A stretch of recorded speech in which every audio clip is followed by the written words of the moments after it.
Assalamualaikum warahmatullahi wabarakatuh.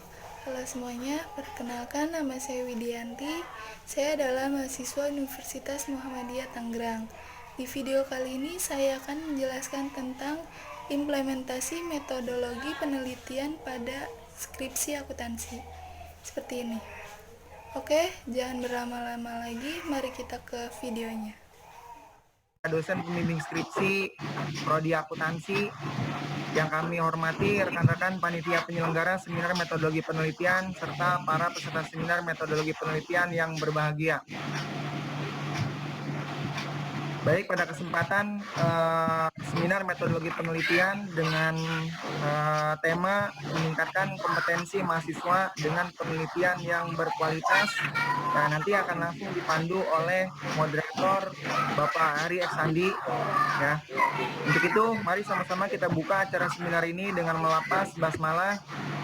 Bismillahirrahmanirrahim. Ya, untuk acara selanjutnya saya serahkan langsung kepada moderator seminar Bapak Ari Eksandi SE MAKT kandidat doktor. Kepada beliau kami persilakan.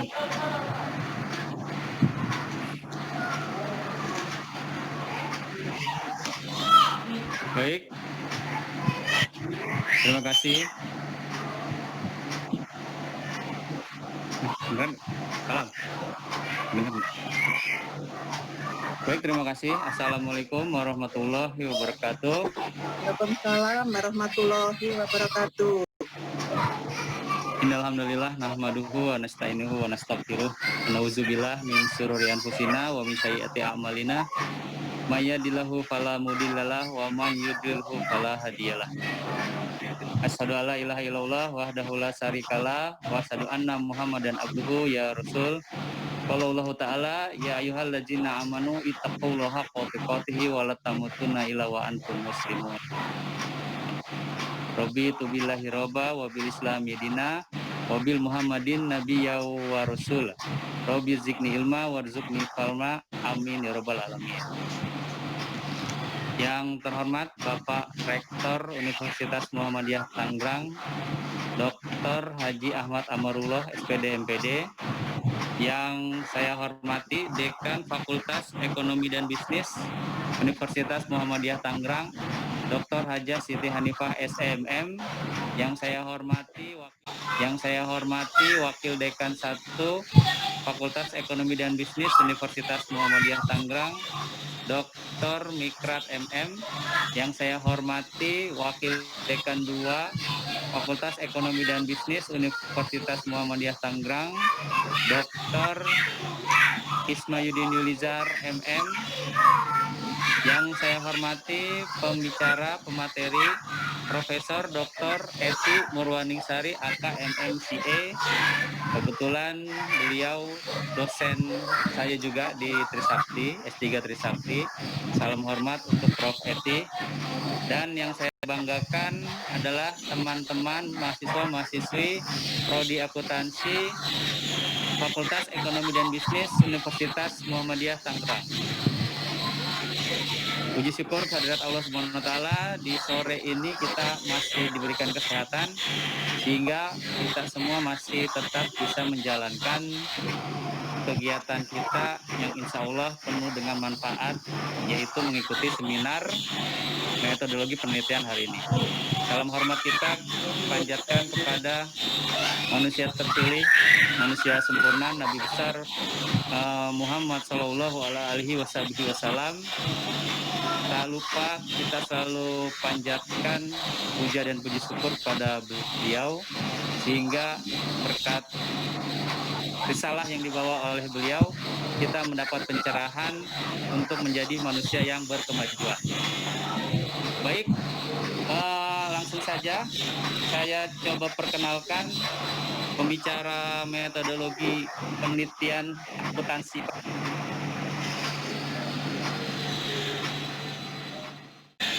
Berikut biografi atau biodata dari pembicara kita pada sore hari ini.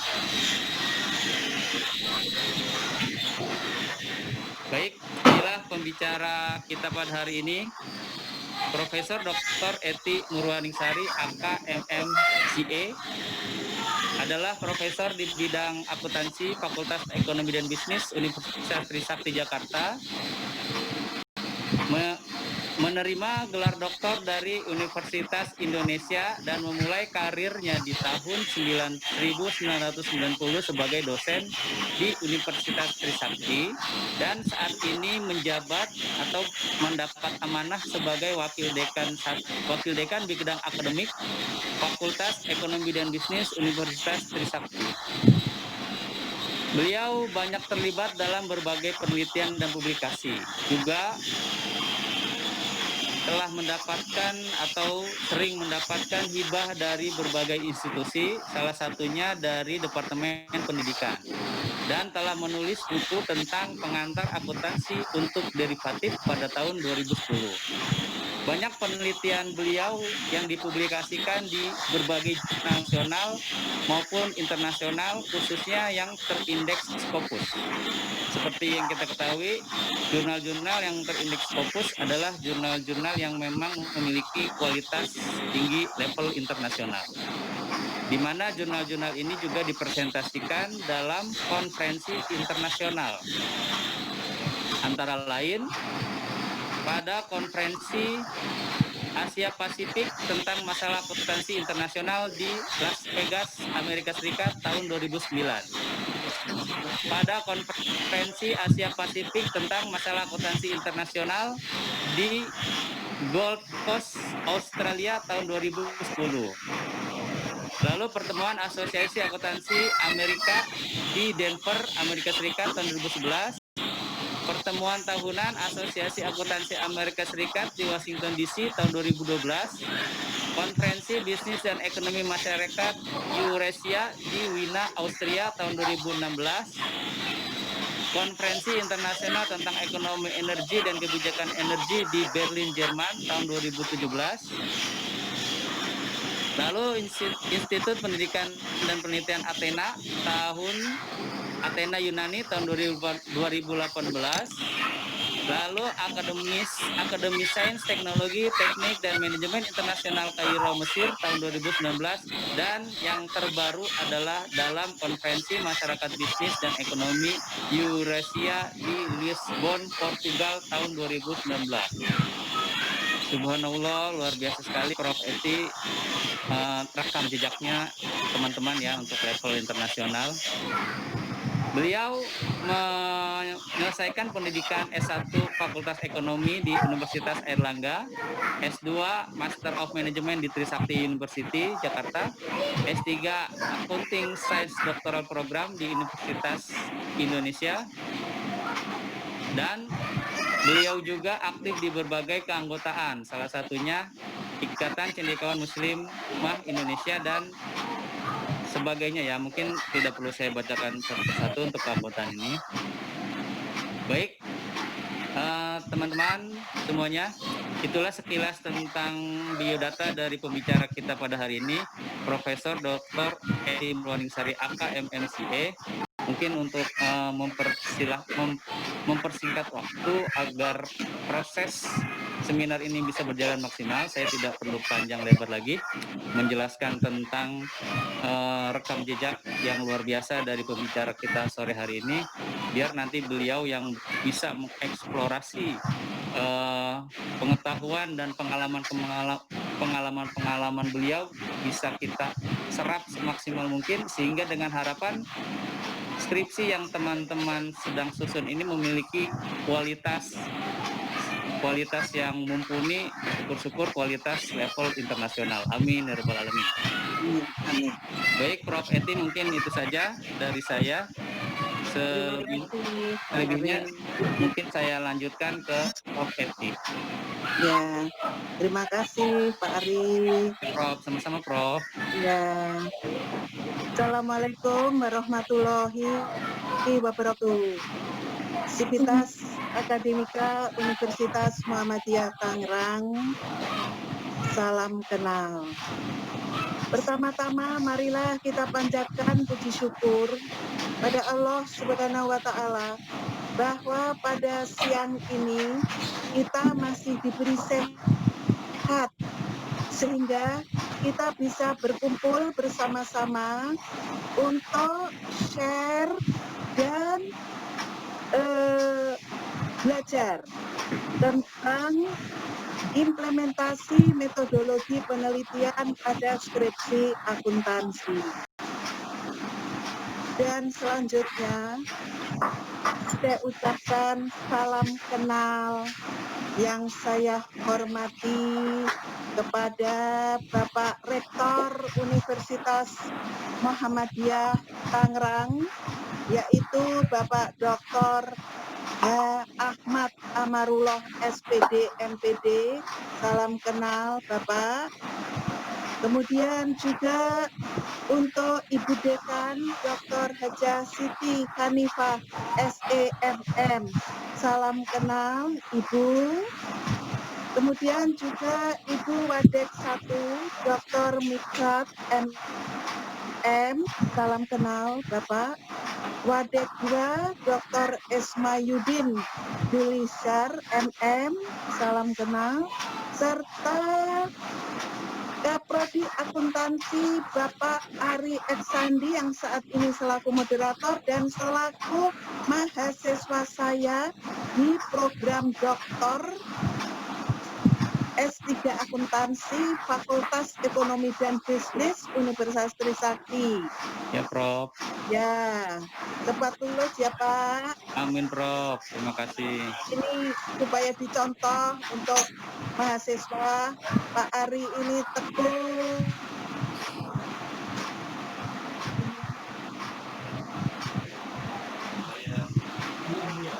pun gigi buat mahasiswa akuntansi. Serta tak lupa saya salam kenal juga untuk mahasiswi prodi akuntansi yang Ibu banggakan. Assalamualaikum warahmatullahi wabarakatuh. Semoga sharing Ibu hari ini bisa bermanfaat untuk kalian. Ya. Selanjutnya Pak Ari, karena ini waktu sudah menunjukkan pukul berapa ini? 2:30 ya, maka bisa saya mulai ya Pak. Langsung dimulai atau saya kembalikan dulu? Langsung, Prof. Langsung. Ya. Mbak Dini, silahkan.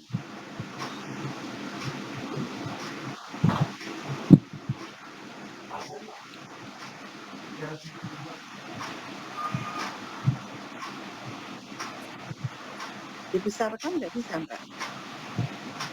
Dibesarkan nggak bisa? Nah, ya.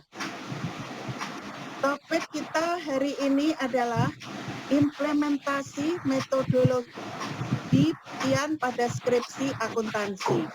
Di sini nanti saya akan memberikan sharing tentang apa itu penelitian, kemudian bagaimana analisisnya, hingga sampai ke bagaimana membuat Mendeley-nya, hingga sampai nanti implementasinya, implementasi ke skripsi dan implementasi ke publikasi.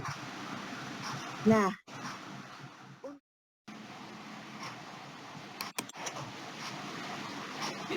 memahami tentang pengertian metode penelitian. Ini, ya, metode penelitian itu adalah cara ilmiah untuk mendapatkan data dengan tujuan dan kegunaan tertentu. Apa yang dimaksud dengan cara ilmiah? Yaitu penelitian tersebut didasarkan pada ciri-ciri keilmuan, yaitu rasional, empiris, dan sistematis. Apa itu rasional, empiris, dan sistematis? Lanjut. Rasional. Penelitian itu dilakukan dengan cara yang masuk akal, sehingga terjangkau oleh penalaran manusia. Sedang empiris, cara yang digunakan itu dapat diamati oleh panca indera kita, sehingga orang lain dapat mengetahui cara yang digunakan tersebut. Sistematis, yaitu proses yang digunakan melalui langkah-langkah tertentu yang bersifat logis. Itulah cara ilmiah. Lanjut. Lalu apa tujuan penelitian itu? Tentunya yang paling minim, yaitu pembuktian, lalu untuk pengembangan. Bagaimana dengan penemuan? Data yang diperoleh dari penelitian tersebut itu benar-benar baru, datanya yang baru, yang sebelumnya belum pernah diakui. Terus, apa yang kita buktikan? Data yang diperoleh digunakan untuk pembuktian. Atas adanya keraguan-raguan terhadap informasi atau pengetahuan tertentu. Ragu-ragu, maka kita upaya untuk membuktikan. Setelah kita buktikan, maka kita berupaya untuk memperdalam dan memperluas pengetahuan yang ada tersebut. Lanjut. Lalu, klasifikasi penelitian.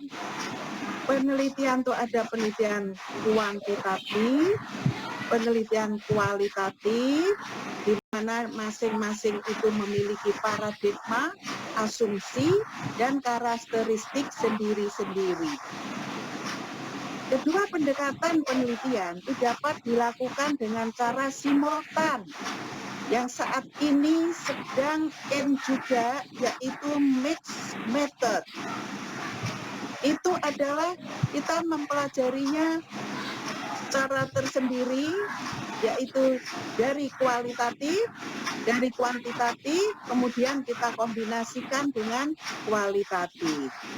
Nah, kemudian penelitian ditinjau berdasarkan pemakaiannya. Di sini ada yaitu penelitian murni. Apa tujuannya? Itu untuk mengembangkan teori yang langsung dipraktekkan. Kemudian terapan, penelitian terapan, apa tujuannya? Yaitu menerapkan, menguji, dan mengevaluasi suatu teori yang diterapkan dalam upaya pemecahan masalah praktis. Lanjut.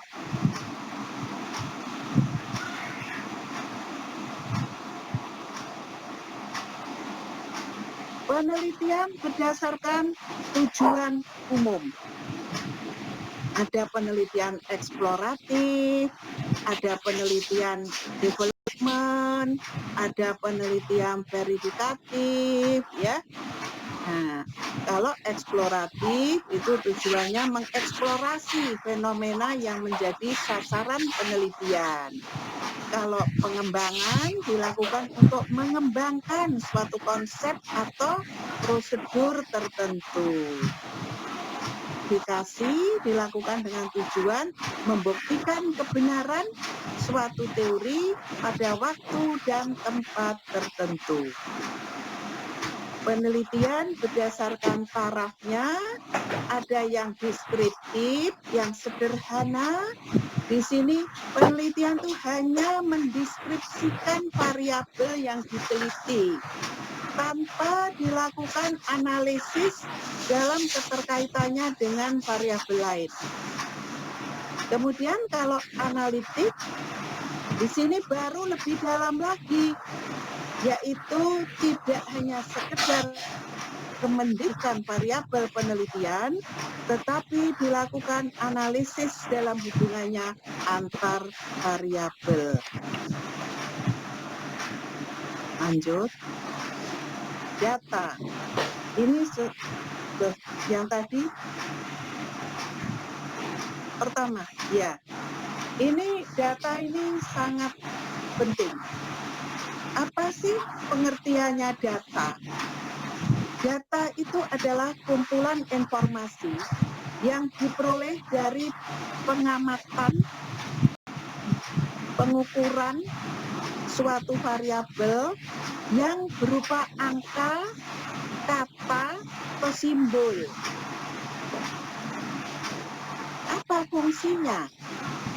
Untuk membuat keputusan, perincian, evaluasi. Jenisnya apa saja? Data kuantitatif dan data kualitatif. Bagaimana cara pengumpulannya? Data primer dan data sekunder. Skalanya data nominal, ordinal, interval. Sumber datanya melalui wawancara, populasi, sampel, biasanya purposive sampling, atau observasi. Kita melakukan pengamatan di suatu tempat. Nah, di sini akan saya jelaskan satu persatu, yaitu dari jenis data tadi. Data kuantitatif. Itu data kualitatif. Data yang menunjukkan mutu atau kualitas sesuatu yang ada, baik keadaan, peristiwa yang dinyatakan dalam bentuk pengamatan atau kata-kata. Misalnya, wanita itu cantik, itu kualitatif. Disampaikan dalam kata-kata, santun, pandai. Nah, contoh data melalui kuesioner. Data tadi diperoleh melalui kuesioner. Lalu data kategori. Misalnya, penelitian tentang PHK. Ada 3 golongan, 3 kategori. 1, perlu pesangon 3 bulan bagi semua yang kena PHK. 2, perlu pesangon bagi yang sudah bekerja minimal 1 tahun. 3, tidak perlu diberi pesangon.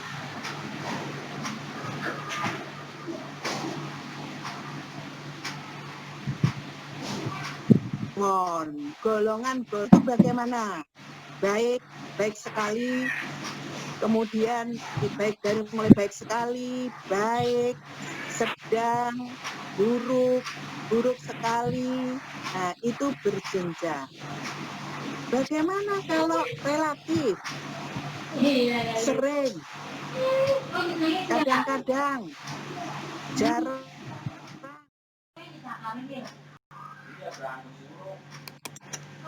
Dan data kualitatif itu bisa dikuantitatifkan, yaitu dibuat angka dalam bentuk orisinilnya maupun dalam bentuk ranking.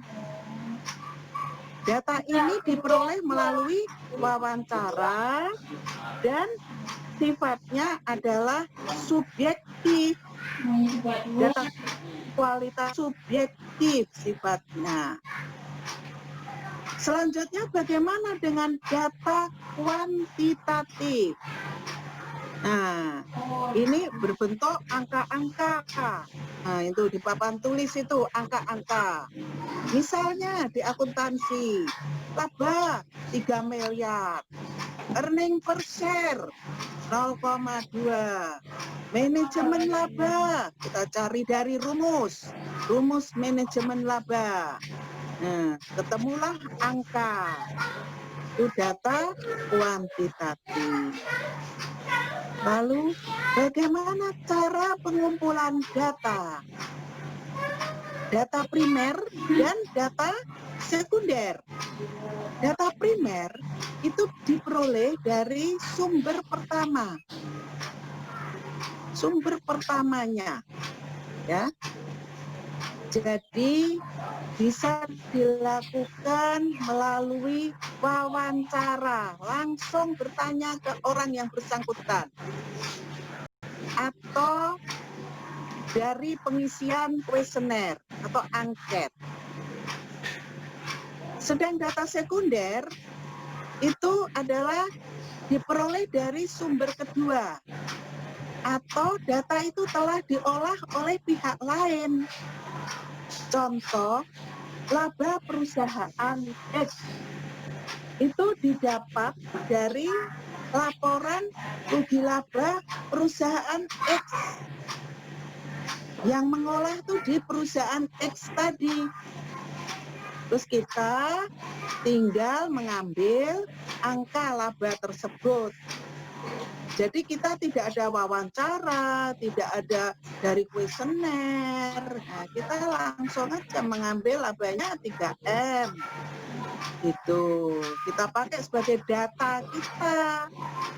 Data earning 3M perusahaan X.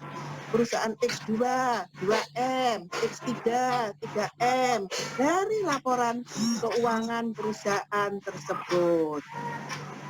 Lagi contoh harga saham, itu juga kita nggak langsung bertanya, tapi kita hanya bisa melihat dari BEI, karena di sana sudah dilakukan pengolahan.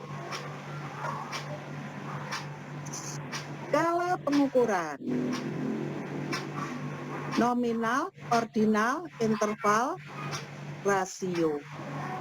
Ini skala ini dari sekarang ya sudah begini-begini aja skala ini. Data nominal, namanya aja nomi. Nominal artinya tanda atau label yang hanya untuk membedakan antara satu dengan yang lain. Contoh, jenis kelamin, agama, jenis pekerjaan, dan sebagainya. Ini dipakai untuk menghitung, misalnya banyak pria, ya hanya cukup begitu. Ya. Banyaknya yang hadir. Data nominal ini biasanya tes statistiknya kita menggunakan non-parametrik seperti uji binomium, uji Cai kuadrat, 1 sampel, 2 sampel, dan sebagainya. Lalu data ordinal, order, punya urutan, yaitu data yang memiliki urutan tetapi tidak mempunyai jarak perbedaan yang sama di antara rangkaian urutan tersebut. Contoh, ranking prestasi belajar, ranking 1 NIA 1000, ranking 2 980, ranking 3 970. Ya, jarak antar ranking ini berbeda. Analisis statistik non-parametrik seperti Kolmogorov-Smirnov, 1 sampel, uji Wilcoxon, dan lain-lain. Data interval, data yang mempunyai perbedaan yang sama di antara rangkaian urutan tersebut, tapi tidak memiliki titik nol, absolut atau mutlak. Contoh, data tes hasil belajar, tidak ada nilai nol. angkanya 4, 5, 6, 7, 8, 9, dan seterusnya. Jaraknya sama. Analisis yang digunakan biasanya adalah uji T2 sampel, uji ANOVA, dan uji regresi. Data rasio merupakan data yang banyak dipakai di ilmu eksak daripada sosial. Di sini bisa menunjukkan perbedaan tingkat, jarak, dan bisa diperbandingkan. Misalnya, suhu 20 derajat Celcius itu merupakan setengah dari suhu 40 derajat Celcius. Sumber data yaitu pengumpulan data bisa dilakukan sebagai berikut. Dengan wawancara, angket. Jadi sumber data itu berasal langsung dari responden. Atau responden itu adalah orang yang merespon, menjawab pertanyaan peneliti. Bisa juga informan. Dari informan kita bertanya. Kemudian populasi. Respondennya adalah keseluruhan populasi. Nah, kalau sampling itu disampling tidak semua. Biasanya melalui purposive sampling.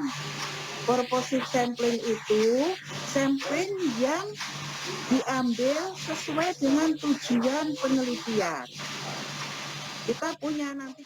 Sekian video dari saya, kurang lebihnya mohon maaf. Wabillahi taufiq wal hidayah. Wassalamualaikum warahmatullahi wabarakatuh.